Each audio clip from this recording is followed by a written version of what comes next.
प्रधानमंत्री जी का कार्यक्रम जो वाराणसी में होने जा रहा है उसमें 23 तारीख को लगभग सारे कार्यक्रम संपन्न होंगे और 3 अलग अलग जगहों पे उनका कार्यक्रम है। पहला कार्यक्रम जो स्वतंत्रता सभागार BHU में है उसमें माननीय प्रधानमंत्री जी के नाम से जो प्रतियोगिताएं वाराणसी में हुई थी उनके प्राइज डिस्ट्रीब्यूशन है।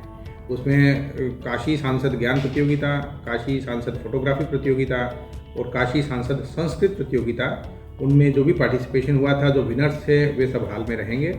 उन्हीं का ही वहाँ पे जो प्राइज डिस्ट्रीब्यूशन फंक्शन है वो आयोजित किया जाएगा। इसी के साथ काशी विश्वनाथ ट्रस्ट के द्वारा भी कई सामाजिक कार्य किए जा रहे हैं। उनमें कुछ छात्रवृत्ति का डिस्ट्रीब्यूशन, बुक्स का, म्यूजिकल इंस्ट्रूमेंट्स का और यूनिफॉर्म्स का वो संस्कृत के विद्यार्थियों को किया जाएगा।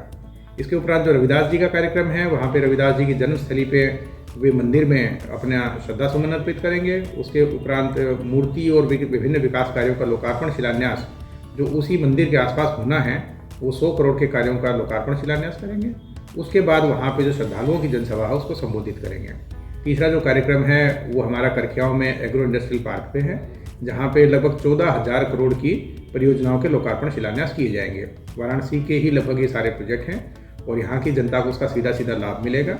वाराणसी से जुड़े हुए जो शहर हैं उनके जो नेशनल हाईवेज़ हैं बेसिकली उनकी लोकार्पण है। 4 बड़े हाईवेज़ हैं, एक का शिलान्यास भी है जो वाराणसी से कलकत्ता का सीधा एक्सप्रेसवे बनेगा, उसके फर्स्ट फेज़ का वहाँ पे शिलान्यास भी होगा।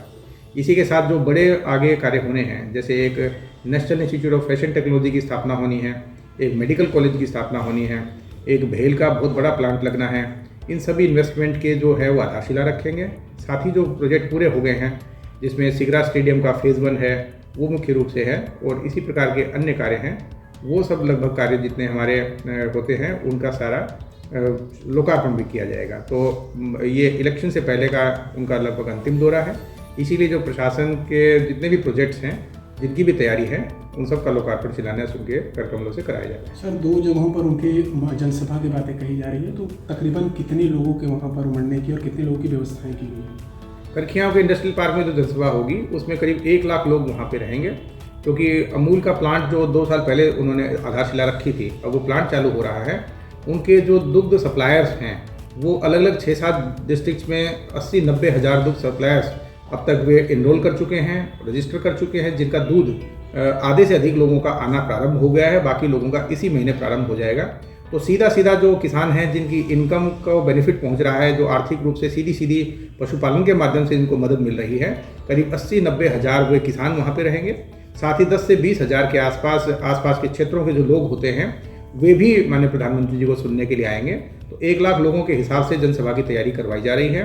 पिछली बार जो जनसभा हुई थी लगभग 50,000 लोग इसी स्थान पर आए थे। अब की बार उससे ज़्यादा लोग होने हैं, क्योंकि सीधा सीधा आर्थिक रूप से इन प्लांट्स का फ़ायदा उन लोगों को पहुँचेगा और अपने सामने उस प्लांट को उद्घाटन होते हुए देखेंगे तो कहीं ना कहीं पशुपालन की जो प्रवृत्ति है उसको बढ़ावा मिलेगा। साथ ही लोग ज़्यादा से ज़्यादा दूध इस प्लांट को सप्लाई करके अपने इनकम को बढ़ाना चाहेंगे।